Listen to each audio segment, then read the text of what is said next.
Welcome, everyone. Today, you are not just going to learn English. You're going to experience it. This is not a boring textbook lesson. This is real English. The kind people speak every day in real life. If you're tired of being afraid to speak, if you feel stuck, if people laugh at your English, if you feel too old, too late, too nervous, then this video is for you. Because I believe something that no one told you yet. Your English is not broken. It's just silent. And today, we wake it up. In the next 60 minutes, I'll take you through 12 powerful real-life scenes. Moments you face every day. You'll learn how to talk about your morning, your weekend, your birthday, your job, your city, your feelings, even your pets. But more than that, you will learn how to think in English, how to feel confident, how to speak naturally, and how to enjoy the process. You don't need big grammar books. You don't need to memorize 1,000 words. You just need one thing: a small habit of listening, speaking, and feeling the language, like you will in this video. So listen with your heart, speak with your voice, and most of all, believe that you can do this. Let's begin. Scene 1. Morning routine. I open my eyes. It's 6:45 a.m. The alarm already rang 3 times, but I didn't hear it. I sit up slowly, rub my eyes, and stretch my arms. My room is quiet. Outside the window, I hear a few birds and a car passing by. It's a new day, and I feel tired. But I know I have things to do. I walk to the bathroom and look in the mirror. My hair is a mess. My eyes are still sleepy. I wash my face with cold water. Then I pick up my toothbrush and say to myself, okay, let's start the day. As I brush my teeth, I start thinking, what's the plan today? Do I have a meeting? Did I reply to that email? Too many thoughts, but I take a breath and say, one step at a time. I go to the kitchen and put water on the stove. It's time for tea. While I wait, I clean the counter a little. Then the water boils. I make my tea, add milk, and take the first sip. It's hot, strong, just the way I like it. Then I open the fridge. There's some bread and butter. I toast the bread, spread the butter, and sit at the table. This moment is peaceful. I drink my tea and eat my toast slowly. I don't check my phone. I don't rush. I just sit and whisper to myself, thank you for this day. After breakfast, I check my to-do list. Send email to boss, finish report, pay electricity bill, call mom. I smile and say, all right, I've got this. Then I walk to the closet and pick out clothes for the day. A clean shirt, dark jeans, and my favorite watch. I get dressed and feel ready. Before leaving the house, I look in the mirror again. This time, I smile. You look okay? I say. I grab my bag, take one last sip of tea, and step out the door. The day has begun. Scene 2. Going to work. It's 7:35 a.m. I walk out of my house, lock the door, and take a deep breath. The sun is just rising, the air is fresh, and the road is quiet. My shoes hit the pavement slowly as I walk toward the bus stop. I reach the corner where the same old tea stall is open. The man behind the counter smiles at me. He says, morning, sir. Your usual. I smile back and reply, yes, 1 coffee, please, no sugar. He nods and starts preparing it. As I wait, I hear 2 people talking behind me. One man says, traffic was terrible yesterday. The other replies, tell me about it. I was stuck for 45 minutes. I turn slightly and join the conversation. I was stuck too. It's always the same on Mondays. We all laugh quietly. The coffee is ready. The man gives me my cup and says, careful, it's hot. I thank him and take a slow sip. The first sip wakes me up. Strong, spicy, perfect. After finishing the coffee, I walk toward the bus stop. There's a young woman already standing there. She's holding a file in her hands, dressed formally. I nod politely and say, "Morning." She replies, "Morning." We stand in silence for a few seconds. Then she turns and says, "Do you know if bus 34 already passed?" I check my watch and say, "I don't think so. It's usually late by 5 minutes." She smiles and says, "Thank you. I'm going for a job interview. First one." I nod and reply, "Good luck. You'll do great. Just speak with confidence." She laughs nervously and says, "I'll try. I'm still working on my English." I say, "You're doing fine. Everyone starts somewhere. Don't worry." Just then, the bus appears in the distance. She sees it and says, "There it is." Thank God we both get on. The driver says, "Exact change only." I take out my card and beep it. She hands over her money and finds a seat near the window. I sit beside her and say, "So what kind of job are you applying for?" She replies, "Receptionist. It's in a small office. Basic work, answering phones, greeting clients." I say, "That's a good place to grow. And you get to practice English every day." She smiles and says, "Yes. That's my goal, to improve my English and become more confident." The bus moves forward slowly. We pass a busy market. She looks out the window and says, "Do you take this bus every day?" I reply, "Almost. I work in marketing. Office near Metro Plaza." She nods and says, "Oh, that's near my interview location."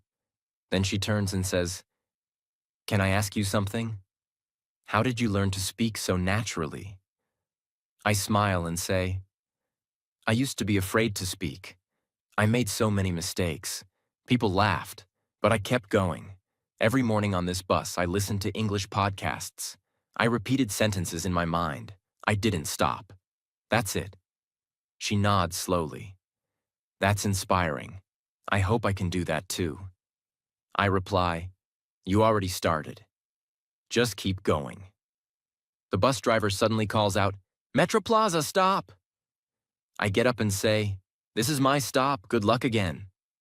She smiles and says, "Thank you. And thank you for the encouragement." I wave and step off the bus. As I walk toward my office building, I think about that short conversation. I remember how scared I used to be, afraid of speaking, afraid of judgment. But now, I'm helping someone else feel braver. That's what growth looks like. Scene 3. At the office. It's 8:55 a.m. I walk into the building, swipe my access card, and enter the elevator. The doors close. I'm alone for a moment. I take a deep breath and whisper to myself, "Let's make today a good day."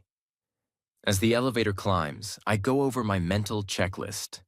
Emails, morning meeting. The report I didn't finish yesterday. Plenty to do. I step out on the 7th floor, marketing department. The office lights are already on. Some people are at their desks. Some are in the kitchen corner making coffee. I greet the first person I see. "Good morning, Alex." He turns and smiles. "Hey." "Morning. You're early today." I chuckle and say, "Trying to be productive before the chaos starts." He laughs. "That's smart. Coffee's still hot if you want." "Thanks," I say, and walk toward the break area. As I pour myself a cup, I hear two colleagues chatting behind me. Sophie says, "I was on Zoom till 10 p.m. yesterday." And Jenna replies, "Again? You work too hard." I turn and say, "Wow, Sophie, that's some dedication." She smiles and says, "Or poor time management? Still figuring that out." We all laugh. I walk back to my desk with my coffee. Open my laptop. Breathe. Just then, my manager, Thomas, walks by. Morning, Leo. Can I see you in my office for 2 minutes? Sure, I reply, a little nervous. I follow him into his cabin. He closes the door and says, I read your client report from last week. I sit up straighter. Okay. He continues, I want to say that was solid work, especially the section on customer feedback. It was detailed, practical, and sharp. A wave of relief washes over me. Thank you, I say. I was worried it might be too much detail. He shakes his head. No, that's what we need. You've improved a lot since your first month here. I nod and say, I've been trying to work on my communication. English used to be my biggest fear.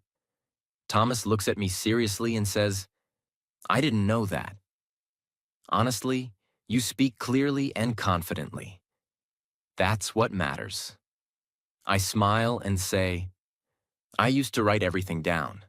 I still do sometimes. Practice phrases, repeat sentences. It helps. He replies, whatever you're doing, keep doing it. It shows. Then he adds, one more thing. I'm assigning you to the presentation next week. My heart skips a beat. The one for the European clients? He nods. You'll lead it with Sophie. I think it's time you took the lead. I pause for a second. I want to say no. I want to say I'm not ready. But I remember the old me, the one who stayed silent in every meeting, and I say, I'll do it. I'll give it my best. He smiles. Good. That's what I like to hear. I leave the cabin and return to my desk. Sophie walks over with her coffee and says, So, I heard we're teammates now? I laugh and say, looks like it. Presentation for the big clients. She says, you'll do great. Just speak slowly and clearly. You already sound professional. I reply, thanks. I've been practicing. I even speak to myself at home sometimes. She laughs. I do that too. My cat thinks I'm crazy. We both laugh. Then I open my laptop and start planning. Slide by slide, word by word, sentence by sentence. Because I know, every conversation, every small effort, every practice session, it adds up. I wasn't born speaking fluent English. I didn't grow up with perfect grammar. But I showed up. Every day. And now I'm speaking, sharing, leading. And so can you. Scene 4. Weekend plans. It's Friday afternoon. The clock on the wall says 3:17 p.m. The office is quiet, but you can feel the weekend energy in the air. Emails slow down. People start to smile more. You hear chairs moving, phones clicking, and someone quietly humming. I close my laptop, lean back in my chair, and take a deep breath. Then I hear a voice behind me. Hey, Leo, got any exciting plans for the weekend? It's Emily, my coworker from the creative team. She's holding her coffee and smiling like she already has a secret plan. I turn around and say, nothing too exciting. Maybe sleep for 12 hours straight. She laughs. Sounds like heaven. But seriously, doing anything fun? I think for a moment. Well, I say, I might go hiking on Saturday. There's a trail just outside the city I've been wanting to try. Emily nods. Hiking? That's cool. Alone or with friends? I'm going with Daniel and Michelle, I reply. We planned it last month, but the weather was bad. This time it looks good. Just then, Daniel walks over. Tall, energetic, always hungry. Did someone say my name? He asks, grinning. Emily rolls her eyes playfully. We were just talking about your big hike tomorrow. Daniel says, oh yeah, I've been looking forward to it. I even bought new hiking boots. Super expensive, but totally worth it. I say, let's hope they don't fall apart on the mountain. Daniel chuckles. If they do, I'll sit down and wait for you to rescue me. Emily laughs. That's not how hiking works, Daniel. Then Michelle walks in, hearing the laughter. She says, "Let me guess. Daniel's already making excuses not to hike." He raises his hands dramatically. "False accusations." Michelle laughs and says, "Anyway, I can't wait. Nature, fresh air, and finally, a break from screens." I nod and say, "Exactly. I just need to disconnect. No email, no messages, just trees, birds, and long walks." Emily leans against the desk and says, "That actually sounds amazing. I might try something new this weekend too." "Like what?" I ask. "I've signed up for a pottery class," she says. Daniel smirks. "Pottery? Like making bowls?" "Yes, Daniel," Emily replies. "Making bowls and plates and whatever I want." Michelle smiles. "That sounds peaceful. I think it's great to do something creative outside work." Emily nods. "I just want to try something that's not digital, you know? Something real. Something with your hands." We all pause for a second. Then I say, "That's the thing about weekends. They remind us that we're not just workers. We're people." Michelle nods. "I agree. We spend all week typing, talking, solving problems. The weekend is the only time we can actually feel human again." Daniel jumps in. "Except when your mom asks you to fix everything in the house."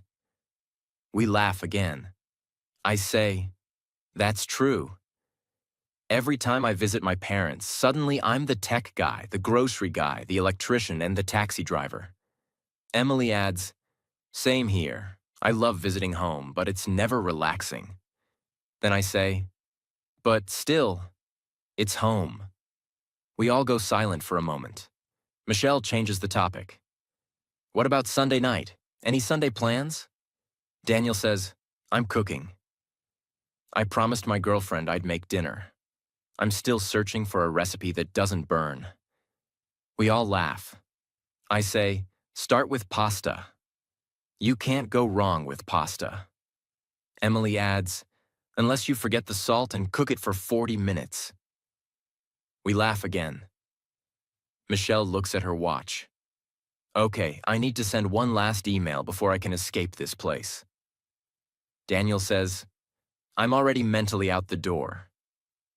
Emily finishes her coffee and says, "Enjoy your weekends, everyone.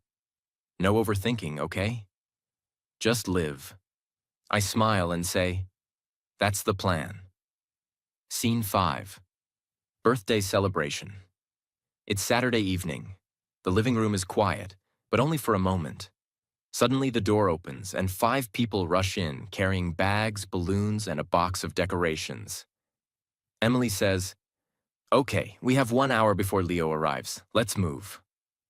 Michelle drops her bag on the couch and says, "Where's the tape?"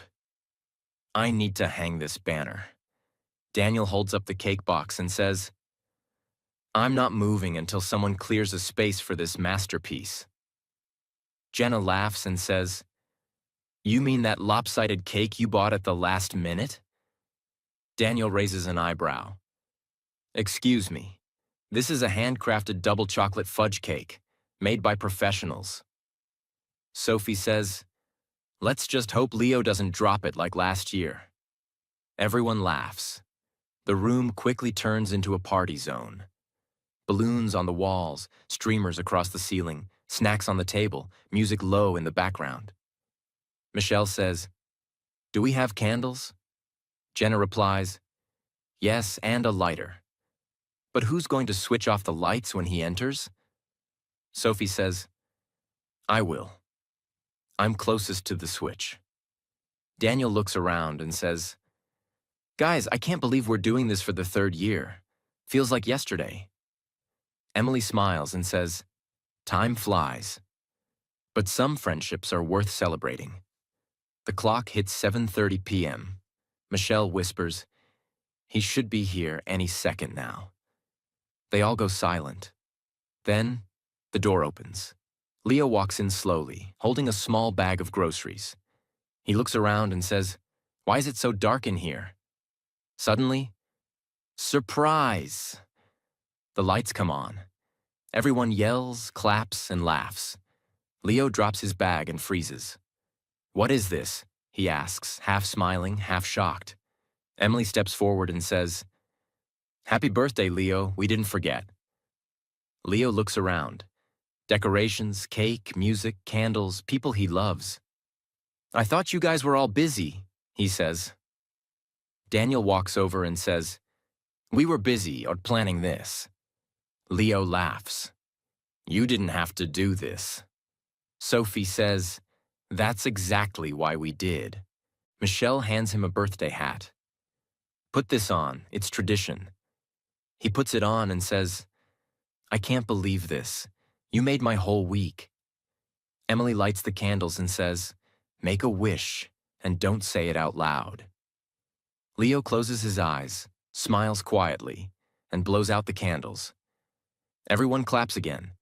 Daniel cuts a piece of cake and says, "Okay, open your mouth, we're feeding you first." Leo laughs and takes a bite. "Wow," he says, "this is really good." Daniel proudly says, "Told you." Masterpiece. They all sit down on the couch together. Jenna says, "So, how does it feel to be older?" Leo replies, "Honestly, I feel lucky, not because of the birthday, but because of all of you." Michelle adds, "You're not just older, Leo. You're wiser, stronger, and definitely more emotional." He smiles and says, "I used to hate birthdays. Too much attention. But this is different." Emily says, "This is not about attention. It's about appreciation." Sophie adds, "You show up for everyone. You work hard. You never ask for anything. So today, we show up for you." Leo sits back, touched by their words. Daniel says, "Now open the gifts before I take mine back." Leo laughs. "There are gifts too?" They hand him small, wrapped boxes. Nothing expensive, just thoughtful things. A new notebook. A mug that says, "Keep going." A framed group photo from 2 years ago. Leo opens the last box and finds a handwritten note. He reads it out loud. "Dear Leo, you may think you're just ordinary. But to us, you're the reason Mondays feel better. You're the one who reminds us to keep going. And today, we want you to know, you matter." Happy birthday, Leo looks up, eyes slightly wet. He says, "I don't know what to say, thank you, and for everything." Emily replies, "Just promise us one thing." Leo asks, "What?" Michelle smiles and says, "Don't ever disappear on your birthday again." He nods. "Deal." They raise their glasses, sparkling juice, soda, whatever they have. Daniel says, "To Leo." Everyone echoes, "To Leo." And just like that, a simple evening becomes a moment they'll remember forever. Scene 6. Talking about your city. It's Sunday afternoon. The cafe is half full. The weather outside is beautiful. Soft clouds, warm light, and a quiet breeze through the trees. Leo sits near the window, sipping an iced coffee, notebook open in front of him. He's working on a personal project, something about memories. Then the door opens, and a familiar voice says, "There you are. I thought you'd be late." It's Julia, his old friend from university, back in the city after 3 years abroad. Leo smiles and stands up. "I'm never late for coffee, especially when the person's been missing for 3 years." Julia laughs and hugs him. "It's good to see you again." They both sit. Leo asks, "So, how does it feel to be back?" Julia looks around and says, "Strange. The city looks the same, but it feels different." Leo nods. "That's because you've changed. The city didn't." Julia smiles and says, "Maybe. Or maybe I just forgot how loud it is here." They both laugh. Leo stirs his coffee and says, "You remember that street near the river? They've built a new bridge. It looks amazing at night." Julia raises her eyebrows. "Really? We used to walk there after class. I remember the old lights, the broken benches. Those benches are still broken, Leo replies. Some things never change.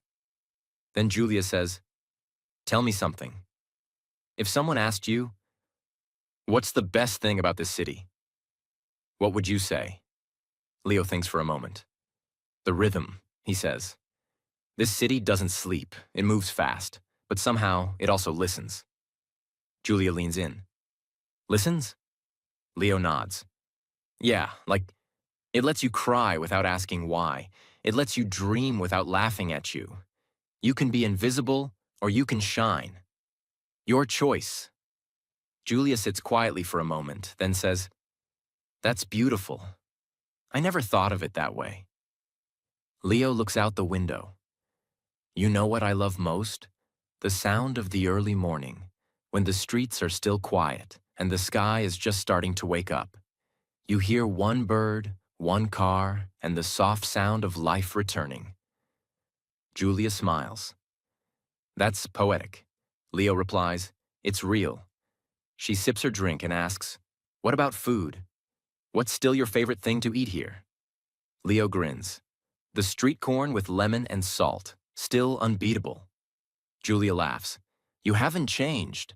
He replies, neither has the vendor. Same spot, same smile. Julia says, I miss the night markets.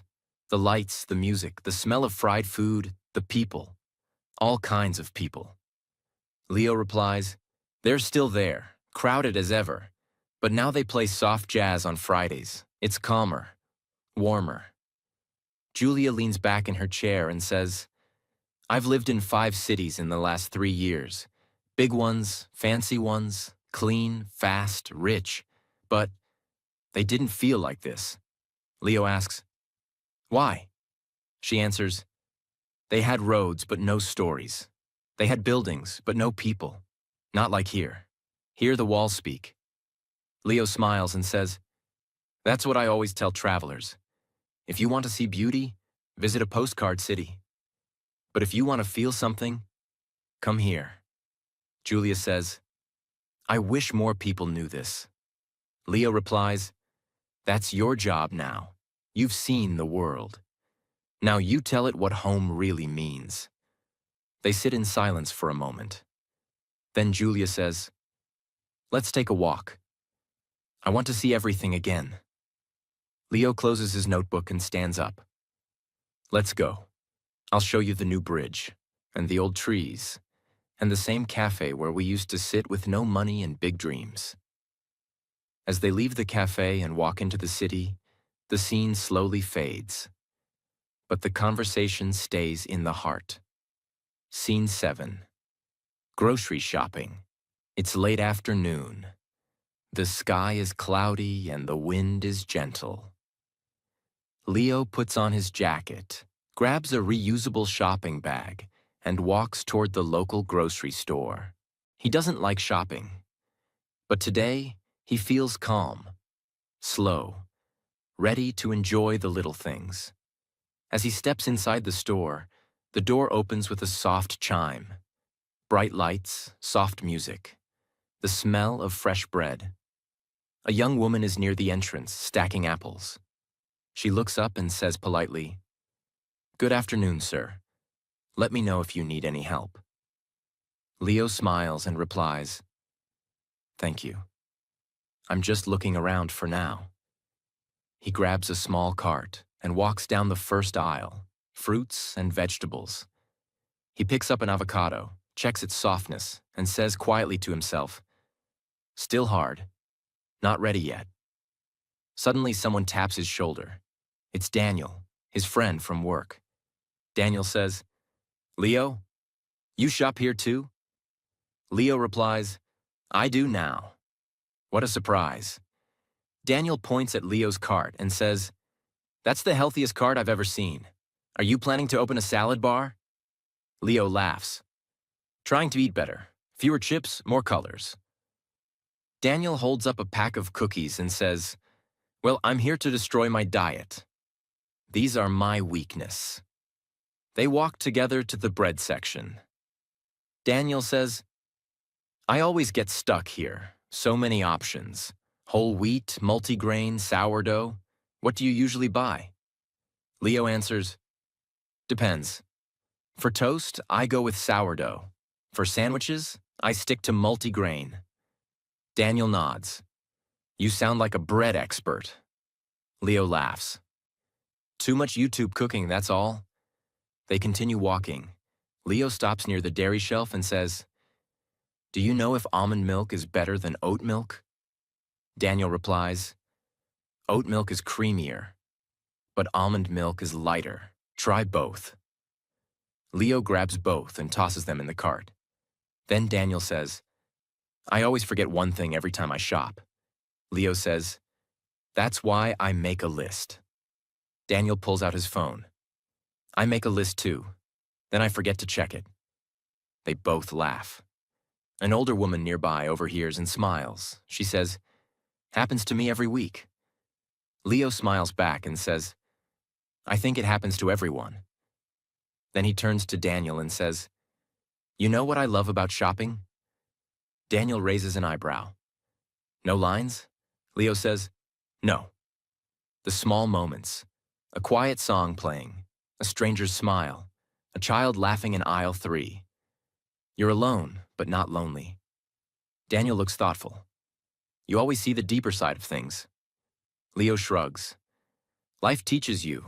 When you slow down, you start to see. They walk toward the meat and frozen section. Daniel says, I usually avoid this part. Too much plastic. Leo replies, yeah, I try to buy fresh when I can. But sometimes convenience wins. At the checkout, a young cashier greets them. Hello, did you find everything okay? Leo replies, yes, thank you. Daniel puts his cookies on the counter and says, and I found things I didn't even need. The cashier smiles and scans the items. She says, do you need any bags? Leo replies, no, I brought mine. Trying to reduce waste. She nods and says, that's great, thank you for doing that. As they wait, Daniel looks around and says, I used to hate grocery shopping. Now it feels like therapy. Leo smiles. I think it's because we're not rushing anymore. Daniel replies, maybe. Or maybe we're finally growing up. They pay, thank the cashier, and walk outside. The wind feels softer now. The bags feel lighter. Daniel says, so, what are you cooking tonight? Leo replies, vegetable stir-fry, maybe a little soup. Daniel raises an eyebrow. You're officially an adult. Leo laughs. Only on Sundays. They wave goodbye and walk in different directions. And as Leo walks home with his groceries, he doesn't feel tired. He feels full. Not just with food, but with peace. With clarity. Because sometimes the simple moments, the soft music, the small talk, the smell of oranges, that's where the real life hides. Scene 8. Ordering food at a restaurant. It's Friday night. 7:15 p.m. The restaurant is busy, but not loud. Warm lights, soft music, clinking glasses, quiet conversations. The smell of garlic and grilled vegetables floats in the air. Leo walks in with Emily and Daniel. They've just finished a long week at work, and they promised themselves one thing. No cooking tonight. A waiter near the door smiles and greets them. Good evening. Table for 3? Leo nods. Yes, please. Right this way, the waiter says. They follow him to a table near the window. Daniel says, nice view. You can see the whole street. Emily replies, I'm just here for the food. They sit down. The waiter hands them menus. My name's Alex. I'll be your server tonight. Let me know if you have any questions. Leo says, thank you. The waiter walks away. Daniel opens the menu and says, this place is fancy. Everything has a name I can't pronounce. Leo laughs. Just pick something with chicken. You can't go wrong. Emily scans the menu. I'm craving something creamy, maybe pasta, but I also want something spicy. Leo teases, you want creamy and spicy? That's a dangerous combination. Emily smirks. Life is short. Daniel points to something on the menu. What is tagliatelle al limone? Leo says, it's pasta with lemon cream sauce. Daniel replies, I'm ordering that. It sounds expensive. They all laugh. The waiter returns. Are you ready to order? Leo says, can we ask a few questions first? Of course. Emily asks, is the spicy chicken pasta very spicy or just a little? The waiter says, it's medium, but we can make it mild if you prefer. Emily nods. I'll take it medium. And can I get that with whole wheat pasta? Absolutely, the waiter replies. Leo says, I'll have the grilled salmon with roasted vegetables. And could you add a side of mashed potatoes? Sure. Anything to drink? Just water for me, Leo replies. Daniel says, I'll try the tagliatelle al limone, please. And a glass of iced tea. The waiter smiles. Great choices. I'll be right back with your drinks. He walks away. Daniel looks around. This place feels peaceful. Emily says, I like restaurants that don't rush you. Some places make you feel like you have to eat fast and leave. Leo nods. Here, it feels like time slows down. You can actually talk. Daniel replies, that's what I need after this week. Meetings, emails, pressure. I just want to eat good food and breathe. 10 minutes later, the waiter returns with the drinks. Your food will be out shortly.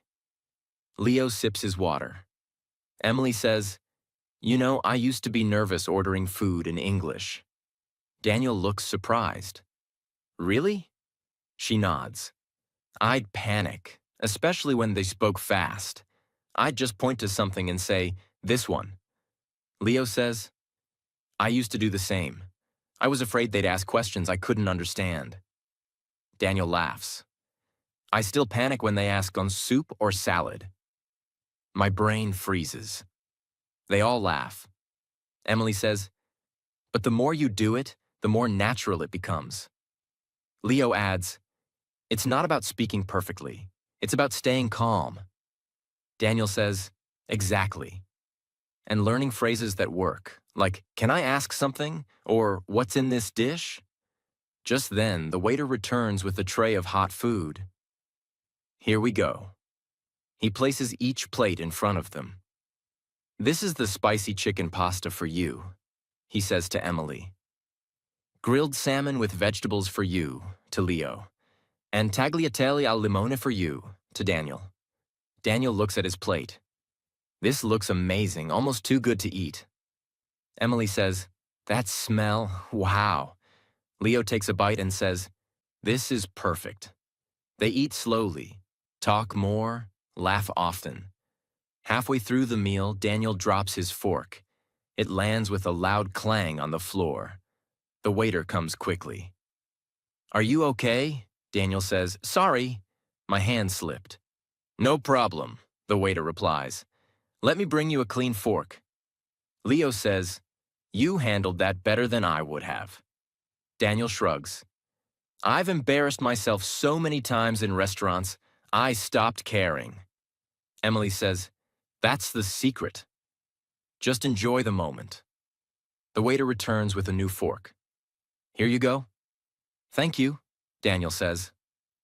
After the meal, the waiter returns. Would you like dessert? Leo replies, we're full, but maybe we'll share something. Emily asks, what do you recommend? The waiter says, our homemade chocolate lava cake is our most popular. Daniel says, you had me at chocolate. They order one, share it, laugh about nothing, and smile more than they have all week. Later, the waiter brings the bill. Leo says, I'll cover it. Emily and Daniel protest. No way, Daniel says. We split. Leo says, next time, you can pay. They laugh again and agree. They leave the restaurant full, not just with food, but with peace. And as they walk under the streetlights, Leo says quietly, "You know, good food tastes even better with the right people." They all nod and walk home, smiling. Scene 9. Talking to a new friend. It's Sunday morning. Leo enters a local art gallery alone. It's quiet, with soft music and sunlight pouring in through the large glass windows. He walks slowly from one painting to another, taking his time. This is how he resets his mind, by being surrounded by stillness and colors. At one of the larger abstract pieces, he hears someone next to him say softly, "Sometimes I look at art and feel nothing. And then, one piece just stops me." Leo turns. A woman stands beside him, notebook in her hand, eyes focused on the painting. He nods and replies, "I know what you mean. This one. It feels like chaos, but soft." She smiles. "Exactly, like a storm that doesn't want to destroy anything." There's a pause, comfortable silence. Then she says, "I'm Ava." Leo responds, "I'm Leo. Nice to meet you." Ava says, "Do you come here often?" Leo replies, "Not often. Only when I need to hear myself think." She laughs lightly. "That's a good reason. I come here when I need to stop thinking." He smiles. "I guess we're opposites." She nods and gestures toward a bench. "Want to sit?" They sit side by side, not too close. Ava says, "So, Leo, what do you do?" "I mean, when you're not decoding paintings." He replies, "I work in marketing. I help companies tell better stories." She says, "Ah, a storyteller. That makes sense." Leo asks, "And you?" Ava says, "I'm a writer." "Well, trying to be. I teach part-time and write when I can." Leo says, "That's brave." Ava looks surprised. "Brave?" He nods. "Telling your truth on paper, that's not easy." She thinks for a moment. "Maybe. Or maybe I'm just afraid to speak out loud, so I write instead." He says, "I used to be like that.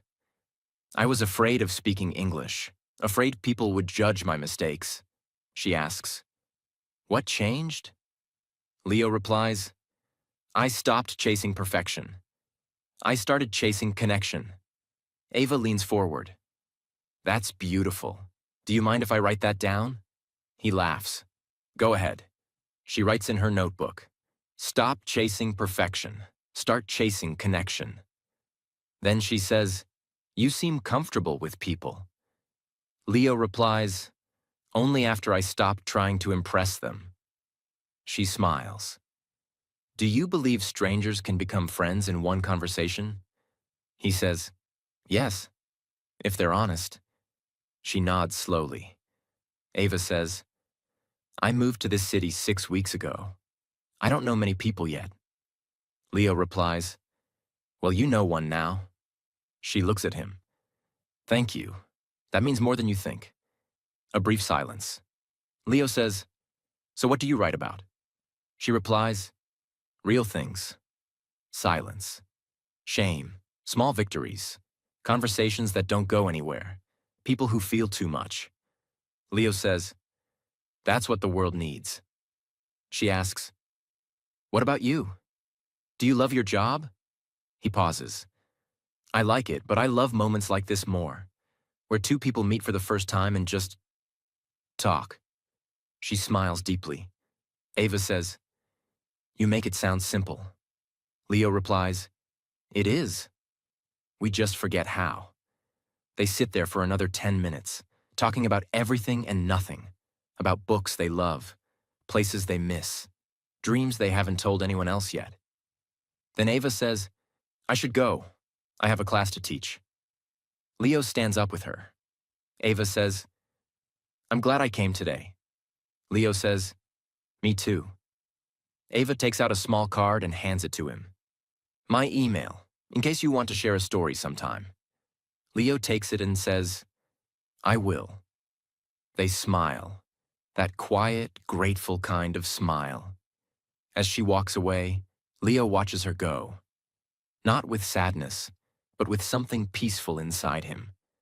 Because sometimes, in this world of busy schedules and loud distractions, two people pause long enough to say, "I see you." And that's where friendship begins. Scene 10. Family dinner conversation. It's Sunday evening. The house smells like warm food and fresh bread. The kitchen is full of sound.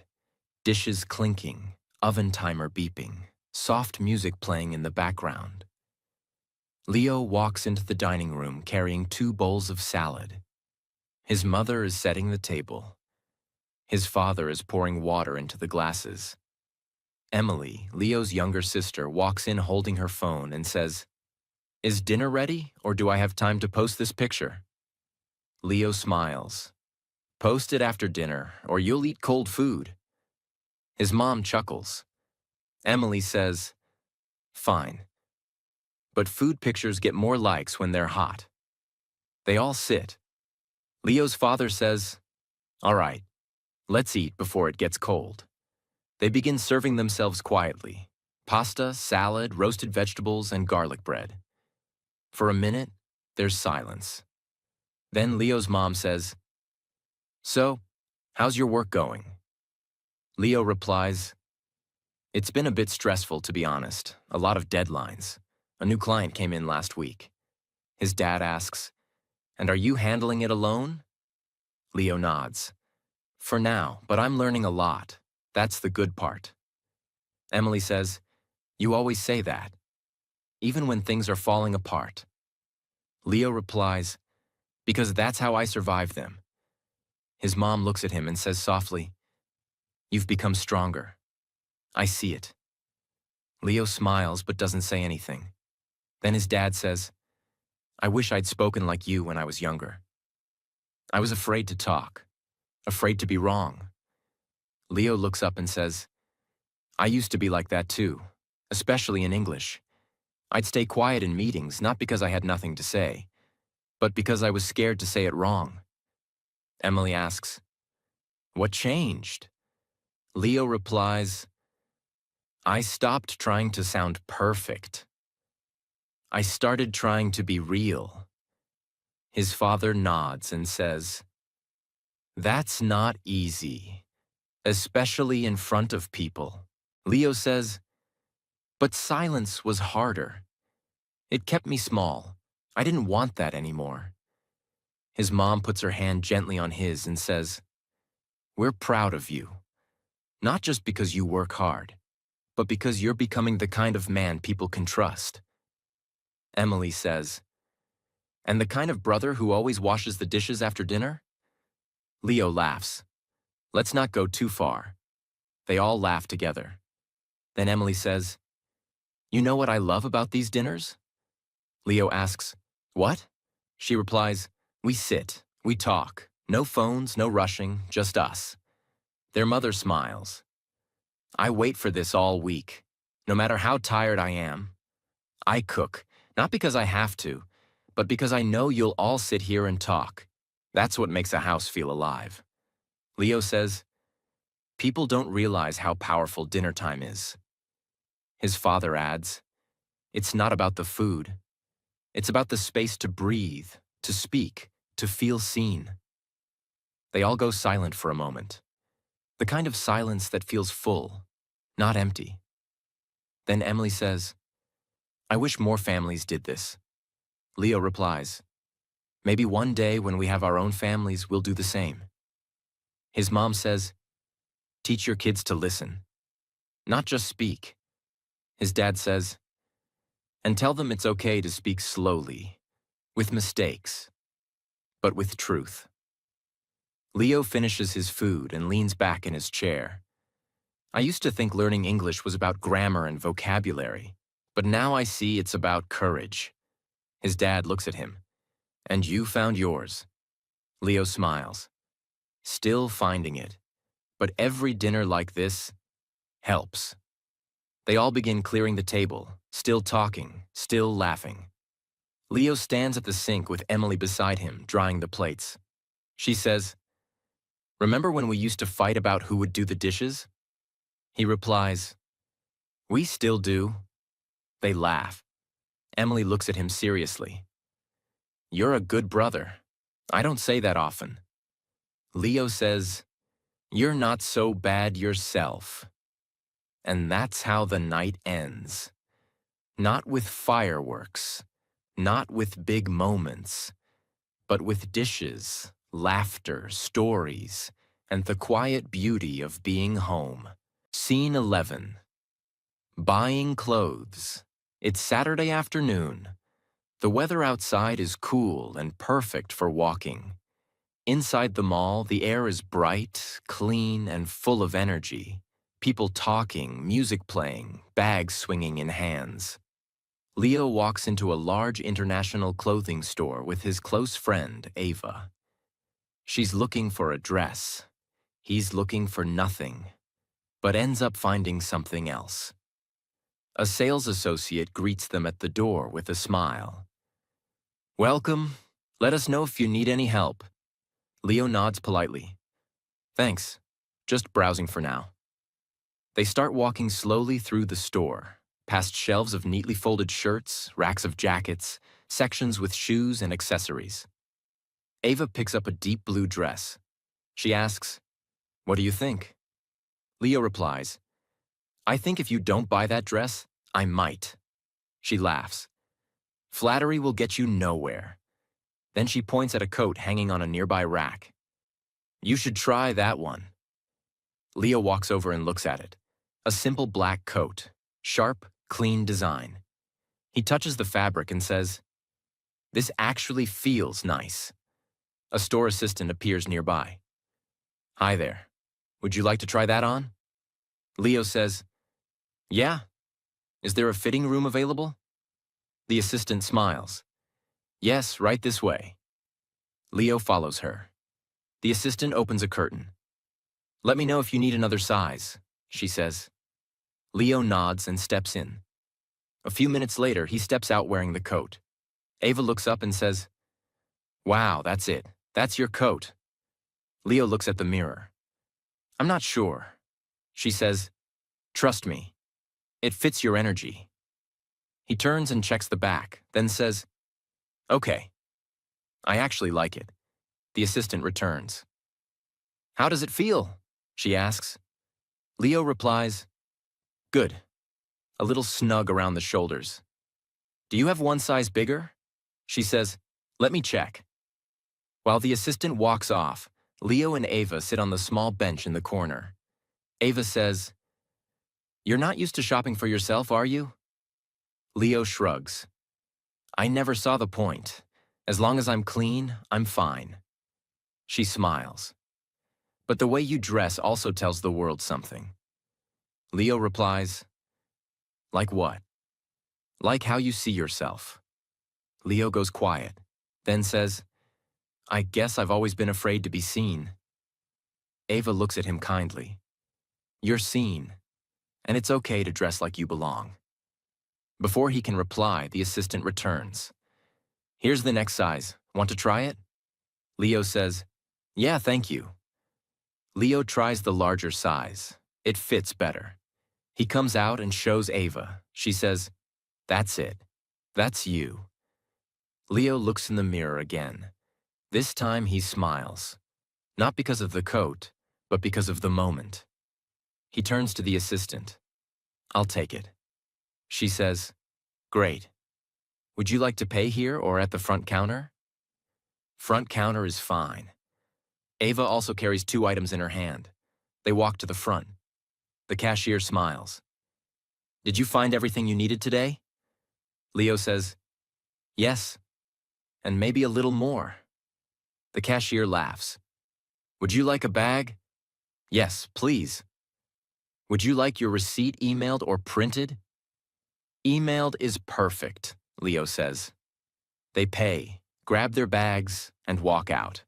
As they exit the mall, Ava says, you know, I think shopping is more than buying things.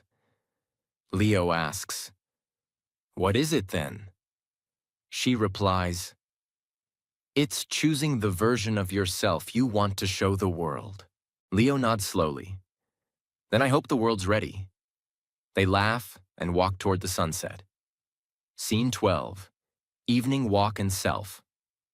Talk. It's 9:15 p.m. The city is quiet now. The noise has softened. The air is cool. Leo walks alone under the soft glow of streetlights. He wears a light jacket, his hands in his pockets, his phone on silent. He doesn't need music tonight. He just needs space.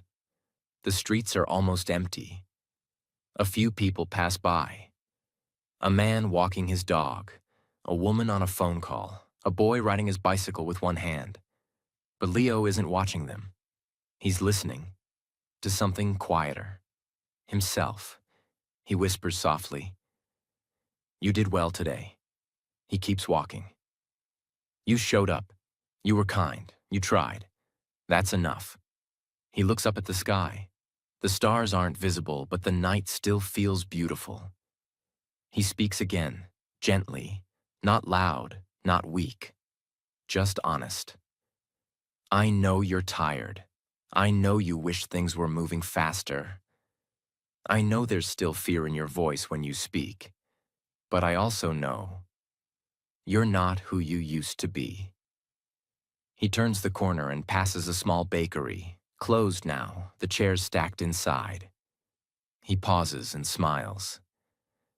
"I remember when I couldn't even ask for coffee in English. I used to panic. I used to pretend I wasn't hungry just so I wouldn't have to speak." He laughs quietly to himself, then says, "Now I can order, ask questions, help others, share my thoughts, even when they're not perfect." He keeps walking. He sees a reflection of himself in a shop window. He stops and stares, not with judgment, not with pride, just curiosity. "You're growing." A deep breath. Some people don't see it. That's okay. Some days even you don't feel it. That's okay too. But step by step, word by word, sentence by sentence, you're building something. He takes out his phone, opens the Notes app, types, "Day 176. I spoke without fear. For 10 minutes. With a stranger.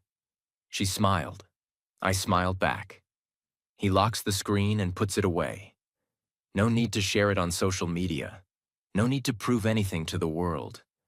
Some victories are quiet, but they matter. He keeps walking, passing a quiet park. A swing moves gently in the breeze. He says softly, "You don't have to be perfect. You just have to be present.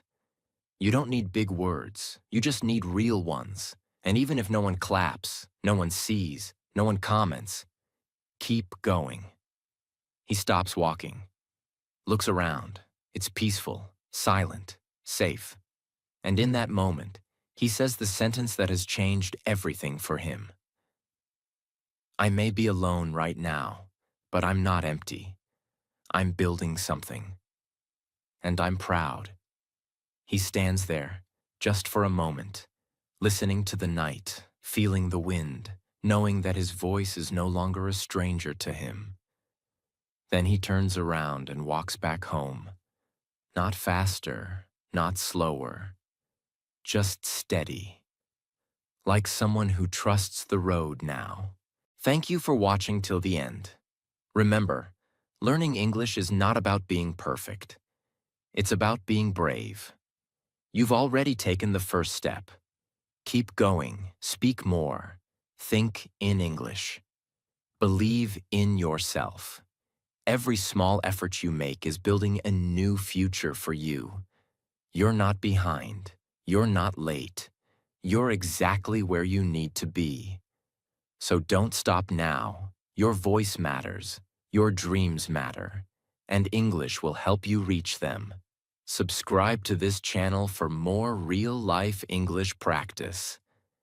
We'll grow together, one sentence at a time. See you in the next video. Take care and keep speaking. Bye.